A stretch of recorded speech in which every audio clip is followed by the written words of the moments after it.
This is a CBS News special report. I'm Lindsey Reiser. We're coming on the air because New York City officials are giving an update on the investigation into the shooting death of UnitedHealthcare CEO Brian Thompson. Let's listen. Was the victim of a senseless act of violence.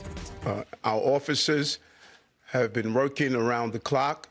Many of them did not go home to pursue this individual. It was crucial that we were able to remove him off the streets of America, and we were going to seek him out no matter where he was at the time.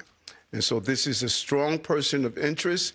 The police commissioner and chief of detectives will go over where we are right now in the investigation. He matches the description of the identification we've been looking for.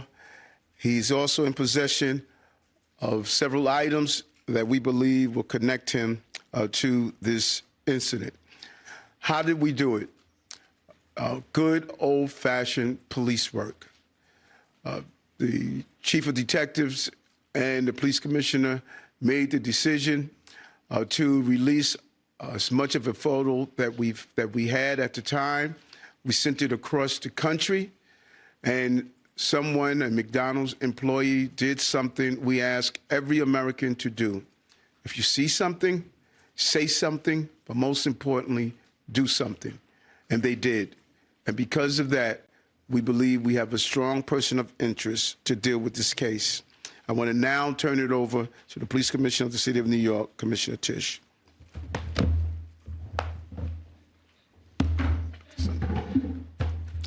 Thank you, Mayor. Good afternoon, everyone.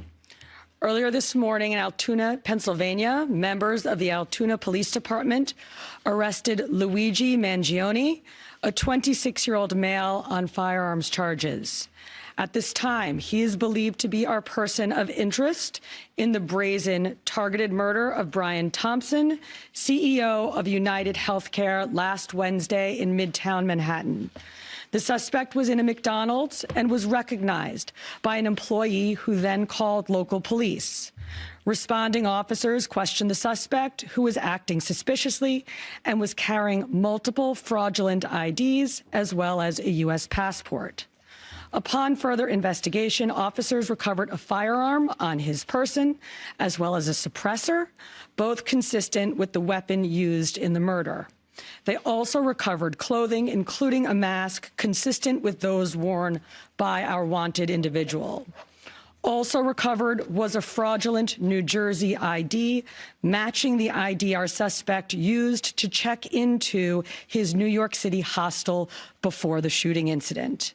Additionally, officers recovered a handwritten document that speaks to both his motivation and mindset. NYPD detectives are en route to Pennsylvania as we seek to interview the subject further. This apprehension is thanks to the tireless work of the greatest detectives in the world and, of course, the strong relationships we have with our local law enforcement partners. On every level, local, state, and federal, we all serve the same public safety mission. And this case, which captured the attention of an entire nation, is another example of how connected we are and how important it is to work together, share information, and pursue every lead. For just over 5 days, our NYPD investigators combed through thousands of hours of video, followed up on hundreds of tips, and processed every bit of forensic evidence, DNA, fingerprints, IP addresses, and so much more to tighten the net. We deployed drones, canine units, and scuba divers. We leveraged the domain awareness system, Argus cameras, and conducted aviation canvasses. And our detectives also went door to door, interviewing potential witnesses and doing the good old-fashioned police work that our investigators are famous for. This combination of old-school detective work and new-age technology is what led to this result today. And we must also acknowledge the instrumental role the media and the public played in this case. The images that we shared with the public were spread far and wide, and the tips we received led to the recovery of crucial evidence. We should never underestimate the power of the public to be our eyes and our ears in these investigations. This is the third time in 3 weeks that a member of the public has seen something and said something and done something that led to a high-profile arrest. The triple stabbing homicide in Manhattan, the gunpoint robberies in Queens during which an NYPD officer was shot, and now this. Now, the case will continue through the criminal justice process. And while we are proud of today's accomplishment, we must, of course, remember that a family is in mourning. I want to again extend my sympathies to Brian's family, his co-workers, and all who knew him. Finally, I want to thank the women and men of the NYPD, especially our Detective Bureau personnel, with a strong assist from our intelligence analysts. We also thank the SAC of the FBI's Criminal Investigative Division, Leslie Rodriguez-Bekshies. And I want to commend the staff of the Manhattan DA's office, and especially DA Alvin Bragg. He has been working with us 24/7 on this case, and I am incredibly grateful for his partnership. I'll now pass it along to our great Chief of Detectives, Joe Kenny, who will provide additional information. Chief. Thank you, Commissioner. Good afternoon. As the Commissioner stated earlier, a male was taken into custody today in Altoona, Pennsylvania this morning. He has been identified as Luigi Nicholas Mangione. He's a male, 26 years old. He was born and raised in Maryland. We know he has ties to San Francisco, California, and his last known address was Honolulu, Hawaii. He has no prior arrest history in New York. Members of the NYPD Detective Bureau are currently traveling to Pennsylvania with members of the Manhattan District Attorney's Office to interview this subject. This case was brought to a successful conclusion based on the coordinated effort between numerous NYPD units, including the Intelligence and Counterterrorism Bureau, our federal partners at the FBI, the Manhattan District Attorney's Office, and, of course, members of the Altoona Police Department in Pennsylvania. On Thursday, one day after this crime was committed, the NYPD released a photo of the shooter in this case. This picture was obtained by the NYPD during one of their extensive video canvasses. We took that photograph and we asked for the public's help in identifying this subject, and the public responded. Hundreds of tips began to pour into our hotline. Each tip was investigated thoroughly, and we began to release additional photographs as they came into our possession. The NYPD provided these photos to numerous media outlets. Local, national, and international outlets released the photo via television, print, social media, and online content. Luckily, a citizen in Pennsylvania recognized our subject and called local law enforcement. Members of the Altoona Police Department responded to the call, and based on their investigation, they notified the NYPD. This investigation is still active and ongoing. Thank you very much.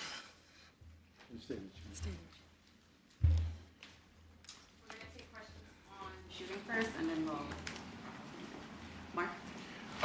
I had a couple questions about the document that he was found in possession with. Can you go a little bit more in depth about those motivations that you mentioned? Was that CEO specifically named in that document? Was there anything more about him wanting to go after others? And also in that document, was there any indication that explains us how the level of detail that he went into killing him? Like, is there anything? Like I said, that document is currently in the possession of the Altoona Police Department as part of their investigation. But just from briefly speaking with them, we don't think that there's any specific threats to other people mentioned in that document. But it does seem that he has some ill will toward corporate America. Over here, sir. MJ? Chief, was the suspect wearing a mask at the time he was spotted in the McDonald's? And also, criminal cases often have a linchpin. Can you point to a single linchpin that helped crack this case? There's numerous linchpins in this case, in the fact that we've recovered an enormous amount of forensic evidence, an enormous amount of video, and once again, with your help and the public's help. So I really couldn't put it on one thing, but if I had to, it would be the release of that photograph from the media. Dean? You said he had a passport on him. Do you believe he was trying to flee the country? And also, are you still looking for any evidence in Central Park in regards to the bike? We had divers in the water yesterday that came up negative results. The passport, we don't believe that he was planning on doing any traveling at this time. We don't think he, at this point in our investigation, we don't think he was trying to flee the country. The person at the McDonald's, were they buying food? What were they doing at that exact moment? He was an employee at the McDonald's. Right. But what was the suspect doing? He was sitting there eating. Will the suspect be brought back to New York and charged here, and when? We're going to have to work that out with the Manhattan District Attorney's Office in Altoona, Pennsylvania. He's going to be facing gun charges there, and at some point we'll work out through extradition to bring him back to New York to face charges here, working with the Manhattan District Attorney's Office. Hi, Anita from the New York Post. I was just hoping to get more details on the capture itself. Did he put up a fight? Did he say anything to cops? And we've also reported that he published online anti-health care industry rantings. Can you share with us some of the services that he posted on? We're still working through his social media. We're going to do a complete scrub of that. Preliminarily, like I said, he seems that he has some ill will toward corporate America, but that will all come out as part of our investigation. We're not done here. We're still going to be putting this together. We're still going to be working very hard to bring this to a successful conclusion. And in the capture itself, did he put up a fight? Did he say anything to police? I don't have that information. Can you elaborate on how he got there, the path he took from Port Authority and on the George Washington Bridge to Altoona, PA? Same thing. This just happened this morning. We'll be working, backtracking his steps from New York to Altoona, Pennsylvania.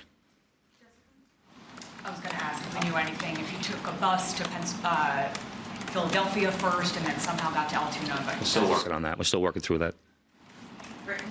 Is there any indication that anybody else was helping him from the inside, you know, as far as tracking the CEO's movements? Once again, we're still working this investigation very hard. It's not at its conclusion yet. That could come out during our investigation, but as of right now, we have no indication that that took place.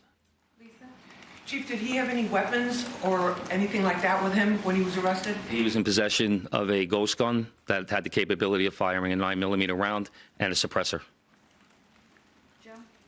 Can you get into a little bit about the technical aspects of the investigation? I know you deployed an unprecedented amount of technology. You also activated the Sentry program through Intel. Can you talk about how that is going to play into actually building the case as far as cell phone and all of the other technical aspects of what you've done? In this case, it really came down to technology was the use of drones in Central Park, and really comes down to the video canvas that we did. We used every source of video that we could collect, hundreds and hundreds and hundreds of hours from hundreds of sources, and that helped bring this to where we are right now. The gun is it believed to be the gun used in the shooting? And there was some talk that it was a veterinarian type gun. Is that accurate? No, as of right now, the information we're getting from Altoona is that the gun appears to be a ghost gun. May have been made on a 3D printer. The capability of firing a 9mm round, obviously that will come out during our ballistics testing. Oliver? Yeah, Oliver Barnes from the Financial Times. Do you have any indication like how long this handwritten, is it a handwritten manifesto that you found on the suspect? And then also whether or not he put it online at all? Don't know if it's online. As of right now, it's a handwritten 3-page document. Chief, does he have ties to that area, and was he someone who you knew by name before his arrest? We believe he may have attended college in Pennsylvania, but like I said earlier, he has ties to Maryland and California and Hawaii. And you knew him by name before today. Was his name on your radar? Excuse me? Was his name on your radar? Was he someone who you had been looking into before his arrest? No, we did not have his name prior to today. Brent, okay. Does he have any prior arrests? I know there were none for New York City, but is there any prior arrests anywhere else in the country? We have not come across any arrests in the country. Chief, hi, how are you? On two things. On the ghost gun, is it something you're going to be looking into to see if he made it himself? Can he make that himself? Or would he have to buy the gun the way it was? No, once again, that'll be part of our investigation as we follow up. I mean, obviously he's going to face murder charges, but is there any chance that he could face any other charges because he was targeting the CEO, and because of his writings and other things that we're now finding on him? Federal charges or that determination will be made by Alvin Bragg. Yes, what connections does he have in Pennsylvania that you know of? Are they in Altoona specifically? We believe he attended college in Pennsylvania. Does he know anybody in Pennsylvania? Wouldn't be able to tell you that. All right, we're going to take one more question on shooting Marla, and then we're going to go. You talk about the manifesto having said things against corporations, but specifically UnitedHealthcare, and do you believe that Mangione acted alone? We believe at this point, our investigation is leaning toward he was acting alone. So, like I stated earlier, we're still working through the investigation. We're not stopping today.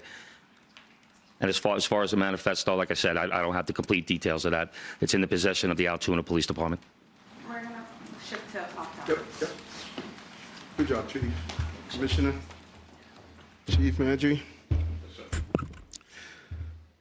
Welcome back, everybody. This is a CBS News special report, and we have been listening to a law enforcement update on a person of interest being questioned in the case of the death of the United CEO in the middle of Midtown Manhattan last week. I want to bring in Anna Schechter. She leads the CBS News crime beat, covering crime and public safety for CBS News and Stations. Anna, thank you so much for being here. I want to go through some of what police say he had on him, this person of interest. Luigi Mangione, 26-year-old male, a firearm and a suppressor on his person consistent with the weapon used in the murder, fraudulent New Jersey ID matching the ID that the suspect used to check into that New York City hostel, a handwritten document that speaks to a motive and mindset, and he was sitting there in the McDonald's eating. How do you square that behavior with someone who was on the run in such a high-profile case? Well, I mean, he had to eat, and he was able to maintain his composure right after firing those shots off in cold blood. So it indicates that this is a person who was devoted to his cause. He wrote the words deny, depose, and delay on the bullet casings that were found at the scene of the crime. There was Monopoly money in the backpack that was recovered from Central Park that he dropped. And now this 3-page manifesto, all of this kind of speaks to a person who is motivated by an extreme ideology, and it all puts together a clearer picture of this person of interest and why he would do what he would do. That was the big question, why he would do it. The fact is that he actually did a lot right to cover his tracks, but not enough. Pulling that face mask down was his first mistake when he checked into that hostel. A flirtatious moment with the clerk. Exactly. That was a mistake. And then staying close by. I mean, Altoona, Pennsylvania is not that far away from New York City, but he was able to cover his tracks that it took 5 days for the NYPD to figure out which bus he might have taken to depart New York City. So that was a big question, and it was really a citizen tip that was called in that is why we're sitting here right now. Somebody who was working at that McDonald's. Anna Schechter, thank you so much. I want to bring in CBS News law enforcement contributor Richard Esposito. He's a former NYPD deputy commissioner. Thank you so much for being here. What does it take to comb through the massive network of surveillance videos and photos, not only in New York City, but potentially bus stops along the route to trace his movements? It takes hundreds of people and thousands of hours. That's why people are looking tired. You could see the chief of detectives. He's been working day and night, and as has everyone in his command and in the intelligence command and in federal agencies. It's been a massive effort to comb through all of that video, all of those images. And that said, are you surprised that it took police 5 days to find this person of interest? I'm not. This person made a concerted effort to escape and did his best to move away from cameras when he could. He made mistakes, as Anna Schechter pointed out, but he also did a lot of things right, moving through Central Park, taking buses where you don't need ID, you don't go through security. You can, in fact, put a handgun in a knapsack and get on a bus. So he did a lot of things to keep his movements secure. What happens next in this case? I think Chief Kenny said that really well. He said there's a lot more to be done. You can hear all the excitement and the euphoria of thinking they have the person, but now they have to button that all down. Is the gun that he had on him now the gun that was used in the shooting? If not, where's that gun? Do the fingerprints match to any evidence forensic at the scene? Is the manifesto something that goes beyond motive and says he's going to do something? It doesn't sound like it does off the top. So that's what goes on now. Richard Esposito, thank you so much for being with us. Once again, we've been following breaking news after a multi-state manhunt. 26-year-old Luigi Mangione is in custody in Pennsylvania as a person of interest in the deadly shooting of the UnitedHealthcare CEO. Our coverage will continue on CBS News 24/7, your local news, and tonight on the CBS Evening News. This has been a CBS News Special Report. I'm Lindsey Reiser.